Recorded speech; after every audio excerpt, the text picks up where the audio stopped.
జన సమూహమును చూచి మత్సరముతో నిండుకొని దూషించుచు, లోపల ఏమన్నట? మత్సరముతో నింపబడి దూషిస్తున్నాడు. ఎంతమంది వచ్చారా ఈయన ప్రసంగానికి? మేము పెట్టారా లేదంటే అలా చెప్పండి. పౌలు బర్నబా వాక్యం చెప్తున్నారు. ఆ పట్టణం అంతా వచ్చేసారు. ఈ యూదులు అన్నారు, ఏమి మేము అబ్రహాం సంతానం, మేము మీటింగ్ పెడితే రారు, ఈ నల్లటోడు వచ్చి పెట్టారు, మొత్తం వచ్చి కూర్చున్నారు ఇక్కడ. పైకి ఇతను ఎవరంటండి?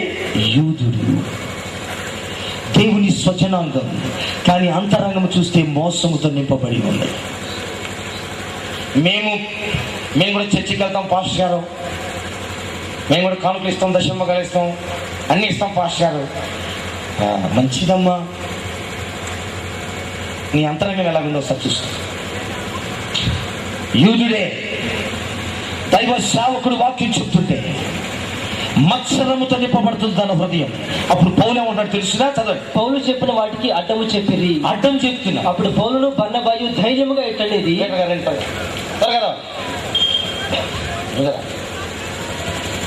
ఇతడు అపోస్తలుడైన పౌలు. పౌలు వాక్యం చెప్తున్నప్పుడు యూదులు మత్సరంతో నింపబడి దైవజనుడైన పౌలు వాక్యం చెప్తున్నారు, తేగబడుతున్నారు. ఏంటలా చెప్తావు? నువ్వు చెప్పినది అబద్ధం పోదా అని ఎవరు అంటున్నారు? యూదులు. అంటే ఆ హృదయాలు, వాళ్ళ హృదయాలను ఎవరు పరిపాలిస్తున్నాడు? సాతాను. చదువయ్యా. మత్సరంతో నింపబడి అప్పుడు పౌలును బర్నబాయు ధైర్యముగా ఇట్టనేది. ధైర్యముగా ఇట్లంటున్నారు. దేవుని వాక్యం మొదట మీకు చెప్పుట ఆవశ్యకమే. ఇప్పుడు వాక్యం ఎవరికి చెప్పాలండి? మొట్టమొదటిగా మేము యూదులం, అబ్రహాం సంతానం, మాదే ఫస్ట్, మాదే లాస్ట్ అంటున్నాడు పౌలు. అసలు ముందు వాక్యం మీకు చెప్పాలని ఆయన. చదవండి, ఒక వాక్యాన్ని జ్ఞాపకం చేస్తాను. యోహాను సువార్త 8వ అధ్యాయం 31వ వాక్యం చదువుకుందామా? కాబట్టి యేసు అక్కడ యేసు అంటున్నాడు ఒక మాట. యేసు సృష్టికర్త అన్నాడు. యేసు తనను నమ్మిన యూదులతో, యూదులు యేసు ప్రభువుని నమ్ముతారా నమ్మరా? నమ్ముతారా నమ్మరండి? నమ్ముతారు. ఈ అయ్యగారు నన్ను నమ్ముతారు. Jesus I strongly believe. ఎట్లా నమ్ముతాడు? నమ్మకం. అసలు ఎంత నమ్మకం అక్కడ.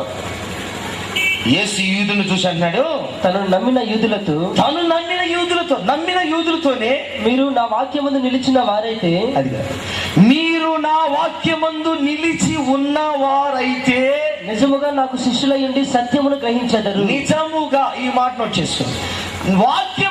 వాక్యమును విశ్వసించిన యూదులు కనుక నిజంగా యూదులైతే ఎవరిని నమ్ముతారు? యేసుని నమ్ముతారు, యేసుని వెంబడిస్తారు. అయితే అప్పుడు సత్యం మిమ్మల్ని స్వతంత్రులుగా చేయనని చెప్పగా అంటే వాక్యమందు వాళ్ళు నిలిచి లేరు. అయితే యూదులు మరి ఎలాగున్నారు? 37వ వచనం చదువునానా? మీరు అబ్రహాము సంతానమని నాకు తెలియదు. యూదులు ఏం సంతానం అండి? అబ్రహాము సంతానం అని నాకు తెలుసు. అయినను మీలో నా వాక్యమునకు చోటు లేదు గనుక, నన్ను చంప వెతుకుచున్నారు. నమ్మిన వాళ్ళే చంపడానికి నమ్మిన వాళ్ళే చంపడానికి వెనకాల వస్తున్నారు. నన్ను చంప వెతుకుచున్నారు. ఎవరు? యూదులు. ఈ యూదులతో పౌలు అంటున్నాడు, మొదట మీకు చెప్పాలి వాక్యం. మాకు దేవుడు తెలుసు, అబ్రహాము తెలుసు, మాకు ఆ పాస్టర్ గారు తెలుసు, ఈ పాస్టర్ గారు తెలుసు. యేసు పాస్టర్ గారిని తెలుసా? అందరు పాస్టర్ తెలియటం కాదు, యేసయ్య పాస్టర్ తెలుసా నీకు? ఆ పాస్టర్ గారితో నీకు సంబంధం ఉందా? యేసయ్యనే పాస్టర్తో నువ్వు వెంబడిస్తున్నావా? యేసయ్యతోని ఆ యేసయ్య రెవరెండ్ ఆ జీవముగా అభిషక్తుడిని వెంబడిస్తున్నావా? వెంబడిస్తున్నారు. కానీ దేనికట? నన్ను చంప వెతుకుచున్నారు. ఎవరు వీళ్ళు? యూదులు. ఆ యూదులకు చెప్తున్నాడు యేసయ్య, యూదులారా, నా శరీరము తిని నా రక్తమును మీరు త్రాగితే మీకు నిత్య జీవం చెప్తే వారు మరెన్నడూ యేసును వెంబడించలేరు. 6వ అధ్యాయం 66వ వచనం. అంత్యక్రీస్తు ఆ సాతానుడు పనిచేశాడు, యేసును వెంబడించని వెళ్ళిపోయారు. వాళ్ళంతటికి వాళ్ళు చదవండి. 2వ గుంపుదా. కనుక ఇదిగో మేము అన్యజనుల ఎదుగు వెళ్ళుచున్నాము. ఇదిగో పౌలు అన్నాడు, ఇక నీవు విడిచిపెట్టేది, నీవు నాకు అవసరం లేదు. అన్యజనులు ఇది ఒక బ్యాచ్. బాగా మీకే చెప్తున్నా. అన్యజనుల దగ్గరికి వెళ్ళాడు పౌలు. అన్యజనులు ఆ మాట విని, ఏ మాట? నిత్య జీవం పొందండి, ఆ వాక్యాన్ని అంగీకరించండి, పరిశుద్ధాత్మను ఆ మాట విని సంతోషించి దేవుని వాక్యమును మహిమపరచండి. ఎంతమంది లేరు ఇక్కడ అన్యులు? ఆహా, యేసుప్రభు దేవుడు అని ఎంతమంది అంటారు? అందరూ అంటారు యేసుప్రభు గొప్ప దేవుడు అండి, ఆయన ఆశ్చర్యకార్యాలు చేస్తాడు అంటారు, మహిమపరుస్తారు. కానీ బాప్తిసం మాత్రం ఇదొక బ్యాచ్.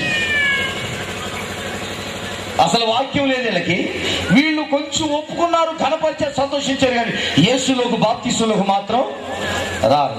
ఇక మూడవ బ్యాచ్, మరియు నిత్య జీవనకు నిర్ణయింపబడిన వారందరూ. వీళ్ళు నిత్య జీవానికి నిర్ణయించబడిన వాళ్ళు. వాక్యము లేనివాడివా, సంతోషించి దేవుని విడిచిపెట్టేవాడివా, ఆ నిత్య జీవానికి వారసత్వం ఉన్న ఆ గుంపులో, ఈ మూడు గుంపులో ఏ గుంపులో ఉన్నావు నువ్వు? సాతాను అంటున్నాడు, నేను జల్లెట్లో జల్లిస్తాను, నేను అవమంటుంది. సాతాను నన్ను మోసపుచ్చాడయ్యా. అయితే ఆ 1000 ఏళ్ల పరిపాలనలో మోసము లేకుండా వాడిని ఏం చేస్తాడంట? బంధిస్తాడు. చప్పట్లు కొడతారు గట్టిగాను. హల్లెలూయా, హల్లెలూయా. కనుక ఈ రాత్రికాల సమయంలో వాక్యం ముగిస్తున్నాను ప్రియులారా. మోసం అనేది ఆ 1000 ఏళ్ల మొత్తం నరహత్య ఉండదు, రెండవది మోసం ఉండదు. మూడవ కార్యం నేను జ్ఞాపకం చేస్తాను.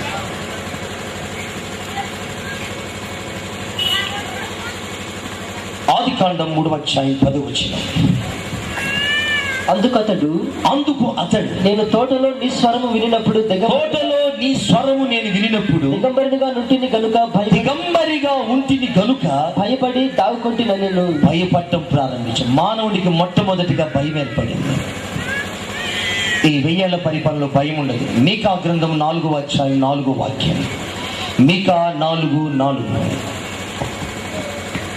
ఎవరు భయము లేకుండా ప్రతి వాడు తన ద్రాక్ష చెట్టు కిందను. ఎవడు భయము లేకుండా వాడి ద్రాక్ష చెట్టు కింద, తన అంజూరపు చెట్టు కిందను కూర్చుండును. సైన్యములకు అధిపతిగా యెహోవా మాట ఇచ్చి ఉన్నాడు. దేవునికి స్తోత్రం.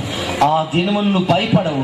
ఎవరి ద్రాక్ష చెట్టు కింద వాళ్ళే కూర్చుంటారు, ఎవరి అంజూరపు చెట్టు కింద వాళ్ళే కూర్చొని భయము లేకుండా ఉంటారంట. ఇది ప్రభు అయిన యెహోవా సెలవిస్తున్న మాట. దేవునికి స్తోత్రం. హల్లెలూయా. ఈరోజు ప్రతి మానవుడికి భయమే.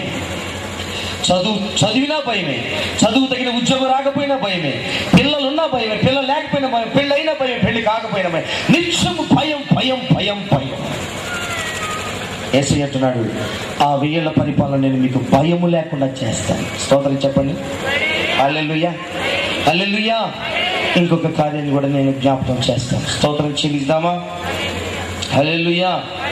యెషయా గ్రంథం, ఇది లాస్ట్ వర్స్ అండి, చెప్పి ముగించేస్తాను. యెషయా గ్రంథం 33:24.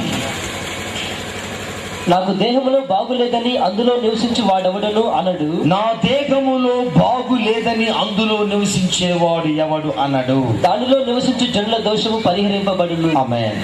మళ్ళీ చదవండి. నాకు దేహంలో బాగులేదంటే ఇక ఆ దినమున అనారోగ్యము, రోగాలు ఇక ఉండవు. క్రైస్తవ ప్రతి ఒక్కడు విశ్వాసం మూలముని స్వస్థత అనుభవిస్తున్నట్లుగా. ఎందుకంటే యేసే స్వయంగా మనతో పరిపాలిస్తుంటాడు కనుక ఇక రోగమునకు అక్కడ అవకాశమే లేదు. హల్లెలూయా, హల్లెలూయా చెప్తారా? అయిపోయింది. చేతులు ఎత్తాడు. అయిపోయింది నాకు తెలుసు. అసలు చెయ్యి ఎత్తరుగా. ఉచితంగా ఏదన్నా కావాలని అనండి, నిటారుగా లేస్తుంది చెయ్యి. బియ్యం ఏమంటాయి కదా, ఉచితంగా పంచుతుంటారు కదా. అమ్మా డబ్బులు ఉచితంగా ఇస్తున్నారంటే ఎవరికి కావాలి? చేతులు ఎత్తనంటే ఎత్తరా. ఇక్కడ కూర్చున్న మనము దేవునికి ఎలాంటి ఆలోచనతో కూర్చున్నామో ఆలోచించుకోండి. యేసయ్య అంటున్నాడు, ఆ దినమున 1000 ఏళ్ల పరిపాలనలో ఏ మనుషుడు రోగముతో ఉండడు. ప్రియమైన దేవుని బిడ్డలారా, ఇంకా 33 కార్యాలు ఉన్నాయి. చెప్తే ఇంకా సమయం చాలదు. ఇవ్వటమే మేరీ గారు నాకు 9ంటికి ఇచ్చినట్టున్నారు మైకు. స్తోత్రం చెప్పండి. ప్రభు చిత్తం వస్తే ఇంకొకసారి మీ దగ్గరికి వచ్చినప్పుడు సంపూర్ణంగా పంచుకుంటాను. గమనించండి, ఈ 1000 ఏళ్ల పరిపాలనలో అనేక ఆశ్చర్య కార్యాలతో ప్రభు మనకు మధ్యకు వస్తున్నాడు. దేవునికి స్తోత్రం చెల్లిద్దామా? హల్లెలూయా, హల్లెలూయా. కనుక ఈ భూమి విమోచించబడే సమయం వచ్చింది. ప్రభు రాకడ సమీపమైంది. ఆయన త్వరగా రాబోతున్నాడు. కనుక నిత్యము మనం ఆయనతో ఉండునట్లుగా దేవుడి కృప దయచేయమని ప్రార్థన చేసుకుందాం. దేవుడు తన మాటలు దీవించును గాక. మోకరించండి, ప్రార్థన చేసుకుందాం. ప్రియమైన దేవుని బిడ్డలారా, దయచేసి అందరూ మోకరి.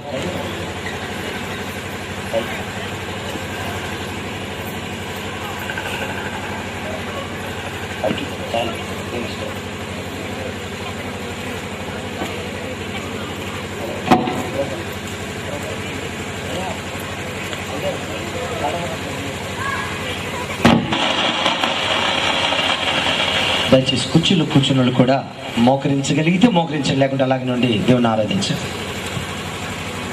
కీబోర్డ్ కొట్టి దేవుని ఆశీర్వాదం పొందుదాం. యేసయ్య అంటున్నాడు, ఇదిగో పెళ్లి కుమార్తె సంఘమా, నీతో కలిసి నేను 1000 సంవత్సరాలు ఈ భూమి మీద పరిపాలన చేయాలని ఆశపడుతున్నాను.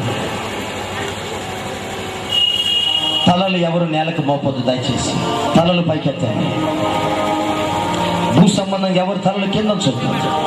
నీ చేతులు ఆకాశము తట్టున దేవుని వైపు ఎత్తి దావీదు అంటాడు, నేను చేతులు ఎత్తుట సాయంకాలపు నైవేద్యం అంటాడు. శక్తి కలిగిన ఆరాధన, శక్తి కలిగినటువంటి బలమైన ప్రసన్నత. నువ్వు కళ్ళు మూసుకుని ఒక్కసారి యేసుని ఆహ్వానించు. నేను ఆయనతో 1000 సంవత్సరాలు పరిపాలించాలి. ఆ జీవము గల దేవుని యొక్క సన్నిధిలో నేను ఉండాలి. కలతలు, కష్టాలు, రోగాలు లేకుండా, నరహత్యలు, మోసము లేని నేను గౌరవించలేదు. ప్రభా, నేను పశుప్రాయుడనైనా ఉన్నాను. అయ్యా, ప్రేమించు నీ తల్లిదండ్రులను, దీర్ఘాయుష్వంతుడగు చెప్పసఖ్యంగాని మురుగులతో ప్రార్థించి యేసు అని పిలివి రాత్రి, యేసు అని పిలివి రాత్రి. ప్రైజ్ ది లార్డ్, హల్లెలూయా.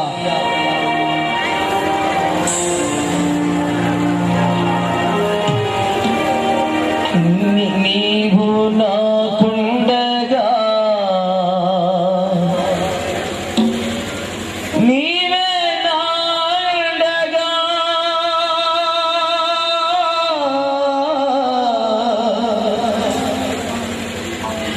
నీవే నా ఆత్మదాహము తీర్చిన వెంబడించిన బండవు. ఇదిగో ఒక బండ నిన్ను వెంబడిస్తుంది. ఆ బండలో నుంచి కారుతున్న జీవజల ధార నీ హృదయం నిండా నింపాలని ఆశీర్వదించిన దేవుడై నీ ఎదురుగానే నిలబడ్డాడు. తన 2 చేతులు చాపి ఉన్నాడు. నిత్యము కదలని ఆ సీయోను పర్వతం మీద నిన్ను స్థిరపరచాలని ఆశపడుతున్నాడు. ఈ రాత్రి నోరు తెరిచి మనం దేవుని సన్నిధిలో చప్పట్లు కొడుతూ దేవుని సన్నిధిలో ఆరాధన చేద్దాం. నిత్యము కదలని సీయోను కొండపై,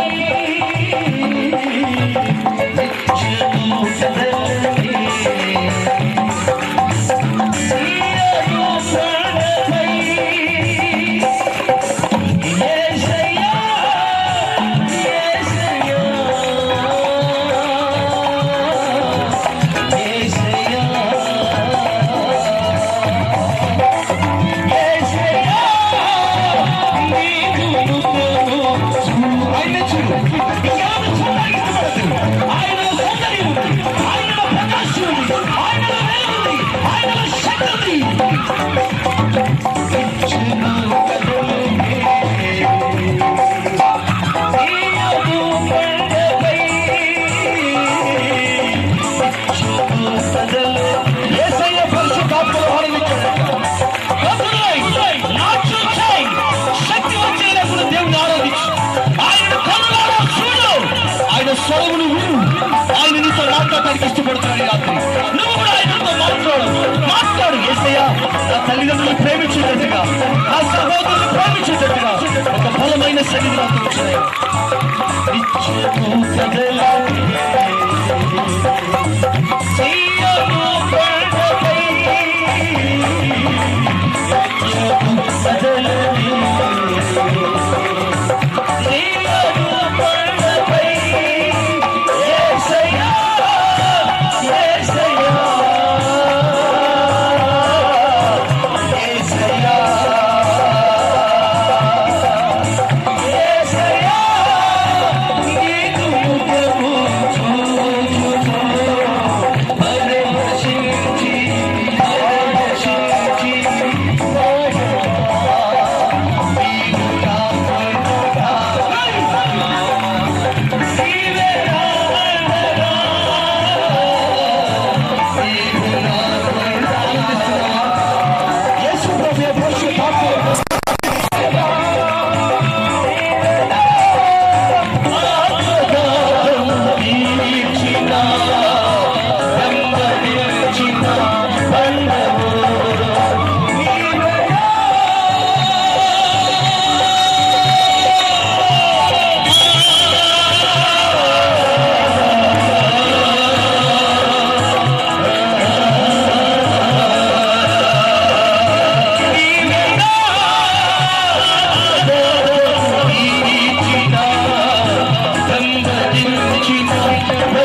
మహాపరిశుద్ధుడైన ప్రేమించి ప్రాముఖ్యంగా ఈ ప్రాంతాన్ని ప్రేమించిన ఆయన ఈ 2 దినాలుగా నింపి వాక్శక్తితో నింపిన ఆయన ప్రవచనాత్మకంగా మీరు మాట్లాడిన ప్రతి మాటకై స్తోత్రాలు చెల్లిస్తున్నాం. ప్రతి బిడ్డ జీవితంలో ఈ మాటలు ఆమేనని ముద్రించబడినందుకు స్తోత్ర. బిడ్డని సాక్షి సాక్షులుగా నిలబెట్టబోతున్నందుకు స్తోత్రాలు. వారి జీవితాలను ప్రభువా సత్యమందు మీరు స్థిరపరచబోతున్నందుకు స్తోత్రాలు చెల్లిస్తున్నాం. పరిశుద్ధాత్మ తండ్రి నీకు వందనాలయ్యా.